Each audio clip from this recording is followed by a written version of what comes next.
Good evening, everybody. It's Friday. How did we get to Friday? Rebel's here. Rebel's happy that it's Friday.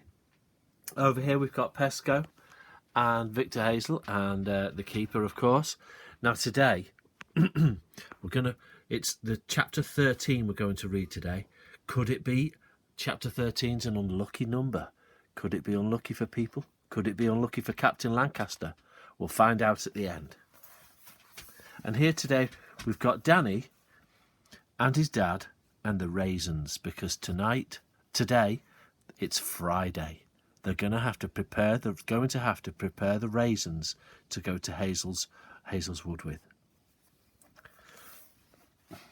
When my father woke me at 6 o'clock the next morning, I knew at once that this was the day of days. It was the day I longed for and the day I dreaded. It was also the day of butterflies in the stomach, except that they were worse than butterflies. They were snakes. I had snakes in the stomach the moment I opened my eyes on that Friday morning. The first thing I did after I'd got dressed was to hang the "Sorry, closed" notice on one of the pumps. We had a quick breakfast, and then the two of us sat down together at the table in the caravan to prepare the raisins. They were plump and soft and swollen from being soaked in water. And when you nicked them with a razor blade, the skin sprang open and the jelly stuff inside squeezed out as easily as you could wish. I slipped the raisins while my father opened the capsules. He opened only one at a time and poured the white powder onto a piece of paper.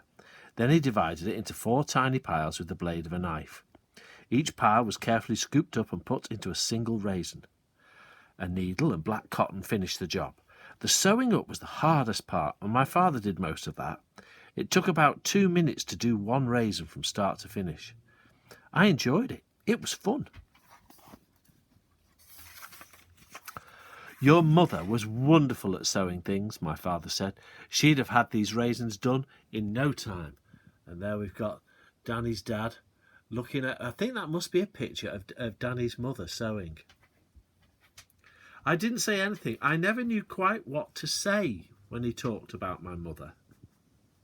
Because, of course, Danny never knew his mum. Did you know she used to make all my clothes herself, Danny? Everything I wore. Even socks and sweaters? I asked. Yes, he said, but those were knitted, and so quickly. When she was knitting, the needles flew so fast in her fingers you couldn't see them. They were just a blur. I would sit here in the evening watching her, and she used to talk about the children she was going to have.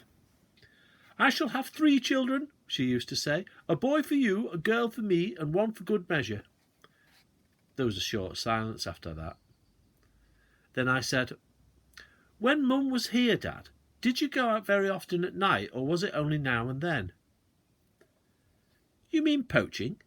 Yes. Often, he said, at least twice a week. Didn't she mind? Mind? Of course she didn't mind. She came with me. Dad, she didn't. She certainly did. She came with me every single time until just before you were born. She had to stop then. She said she couldn't run fast enough. Well, I thought about this extraordinary piece of news for a little while.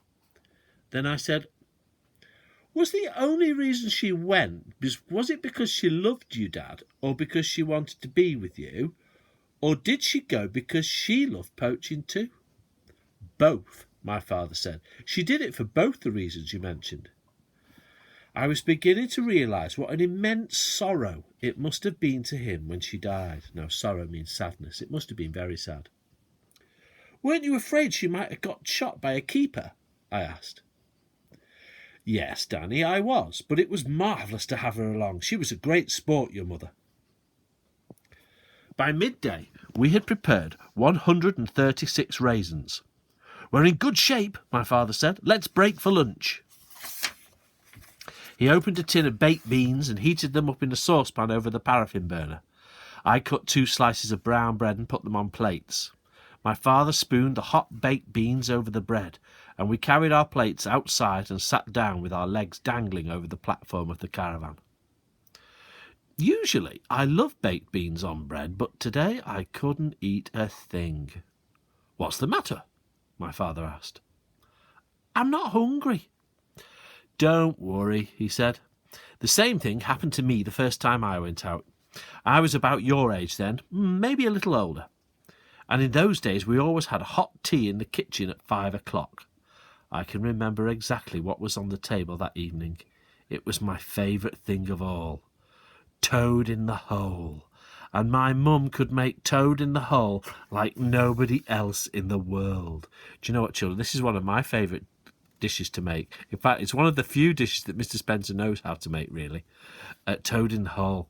Oh, it's my favourite. Anyway, she did it in an enormous pan with the Yorkshire pudding very brown and crisp on top and raised up in huge bubbly mountains. And in between the mountains you could see the sausages half buried in the batter. Fantastic it was, but on that day my stomach was so jumpy I couldn't eat one mouthful. I expect yours feels like that now. Mine's full of snakes, I said. They won't stop wriggling about. Mine doesn't feel exactly normal either, my father said, but then this isn't a normal operation, is it? No, Dad, it's not. Do you know what this is, Danny? This is the most colossal and extraordinary poaching job anyone has ever been on in the history of the world. Don't go on about it, Dad. It only makes me more jumpy. What time do we leave? I've worked that out, he said. We must enter the wood about 15 minutes before sunset. If we arrive after sunset, all the pheasants will have flown up to roost and it will be too late. When's sunset? I asked. Right now it's about 7:30, he said, so we must arrive at 7:15 exactly. It's an hour and a half's walk to the wood, so we must leave here at 5:45.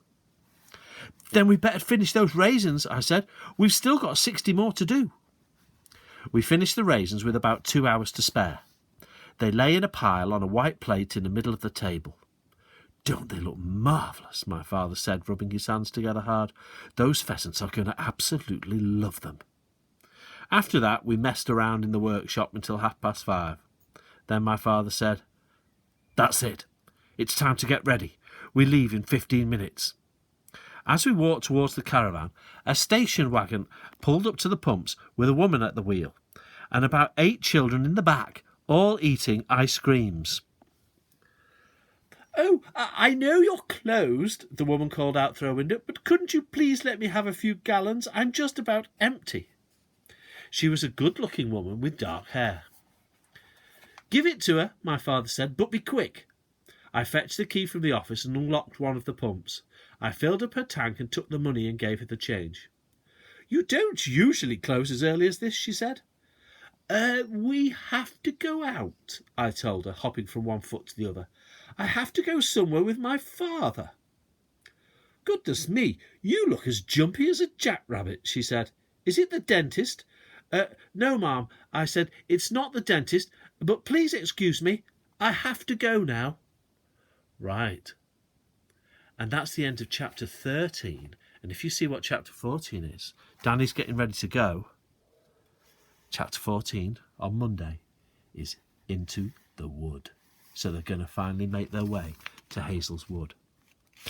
Now then, Captain Lancaster. Shall we go and see what's happening with him? Let's go and have a look to see him up in the spider's lair.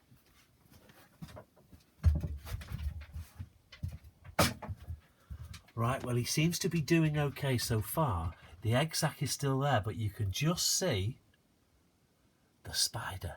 Hetty, she's waiting there. She's trying to catch lots of bugs in her web here, you see.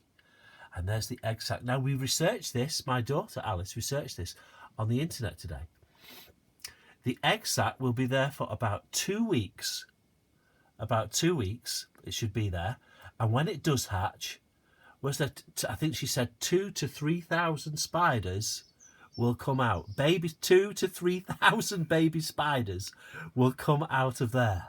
So for Captain Lancaster, it could be death by 1,000 spiders.